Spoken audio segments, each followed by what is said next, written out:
welcome to another fun-loving episode of Paleo with Haleo. Today we're making donuts. This one's gonna fall apart because I took a huge bite out of it already for you guys to see how delicious it is. Anyway, here we go.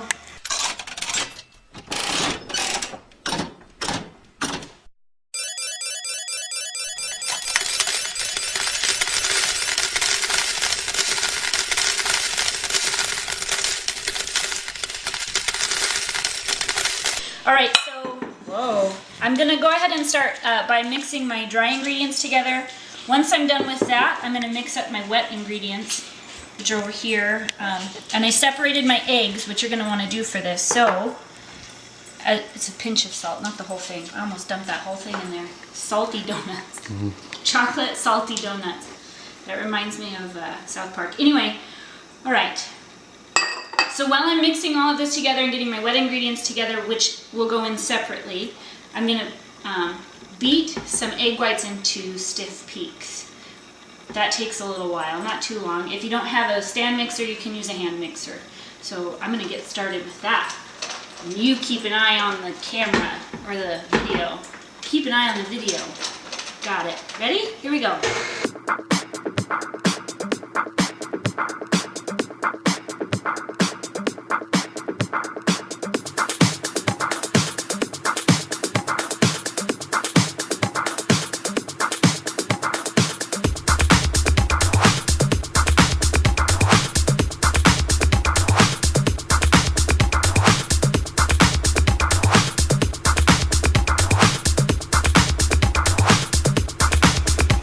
Perfect little circle in there. So the camera guy asked why I'm beating the whites into peaks, and that's because they're going to give our donuts a little bit of a fluffier taste and feel. So I'm going to fold them into my batter when they're done, and they're going to taste delicious. Oh, so those are our peaks from the egg whites that we just beat. There were 3 egg whites in there, and they formed a soft peak as opposed to a hard peak. If you look again, you see how it curves? That's a soft peak. This is culinary education for those of you who don't know, and I'm sure 99% of you don't give a shit, but that's what that is. So now that those are done, I'm gonna go ahead and start mixing my wet ingredients with my dry ingredients. These will get folded in gently. You don't wanna break those air bubbles. Otherwise you'll get a more dense cake, which is fine if you're into that.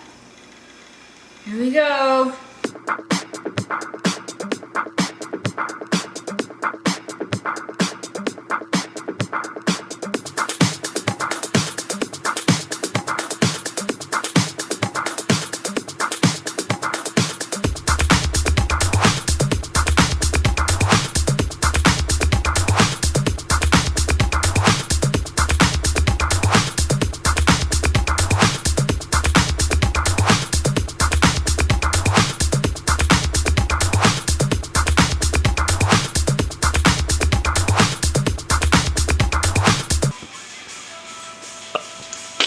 That was good. Is that what you wanted?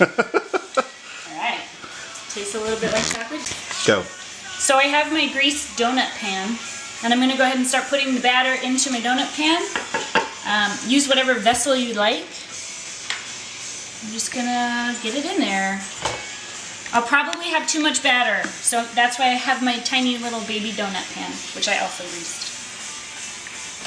It's made of silicone. I don't know why they care if it's made of silicone, but...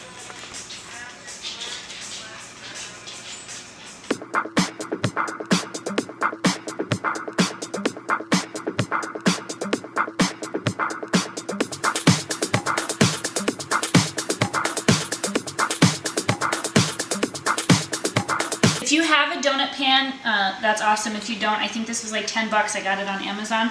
But you can see I'm not a perfectionist. It's kind of a mess. So I'm just going to go around with a paper towel and clean it up. I don't want the hole to get screwed up because I got donut on it. But it's easy to fix even after it's baked. So just clean it up if you feel necessary. Feel it's necessary? I don't know. I skip words. Whatever. So I preheated my oven to 350. I'm going to throw these in for 12 minutes. Anything else to say? No, that's it. It's that easy. 12 minutes. 350, and you're good to go. Right, so for the topping or the frosting or icing, I melted coconut butter over a double boiler, which we've talked about in past episodes. If you're interested in learning more about that, you can Google it or you can watch the first episode. So then I'm just going to mix in my frosting or icing ingredients. Coconut butter, some honey, and a little bit of hot water. I'm going to start with a tablespoon and see how that does. And vanilla bean, because it's a vanilla bean frosting. So, Mckay, the camera guy, sorry I said your name, I know you're trying to be incognito. It's all good. Anyway, so I scrape them out by pushing on the end, and then they're all going to squeeze out. Like so, hopefully. Yeah. It's kind of a pain in the ass. Oops. And then I'll keep it up. They'll all get in there. So I tend to just kind of get them onto whatever mixing device I'm using, and then I'll get the rest of them out by cutting it.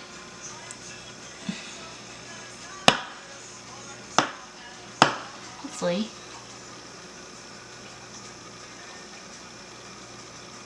Not graceful at all about this. And I'm sure there's better ways to do it, and you can look it up, but this is how I do it.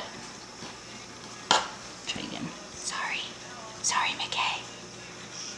There it is.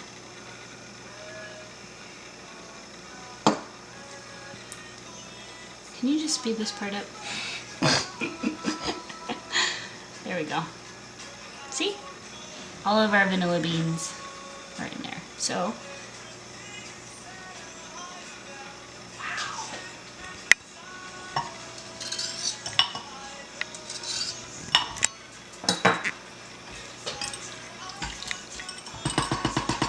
I added a little bit more water than I wanted to, but that's because the coconut butter came from the bottom of the jar, so it's not fully incorporated with the coconut, kind of an oil that's in your coconut butter, which made it a little bit more dry, so it needed a little bit more liquid, and now it's beautiful. See, it's like frosting. Whoop. So when those donuts are done and cooled off, we're gonna dip them and eat them with this. It's gonna be delicious. All right, we're gonna take the donuts out of the oven now.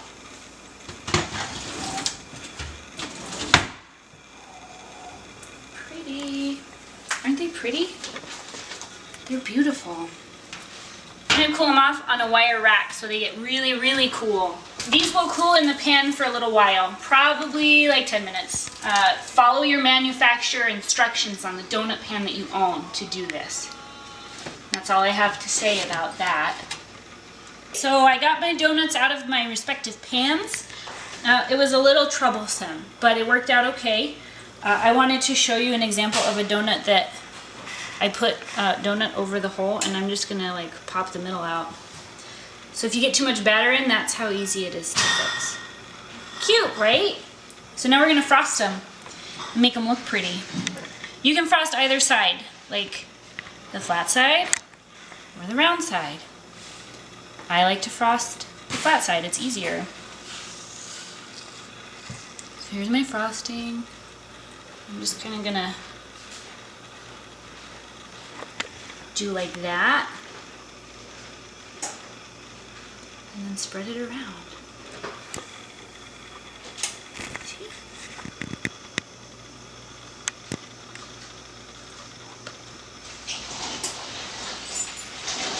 Pretty, right? And then sprinkle a little bit of the coconut on there. This is unsweetened shredded coconut.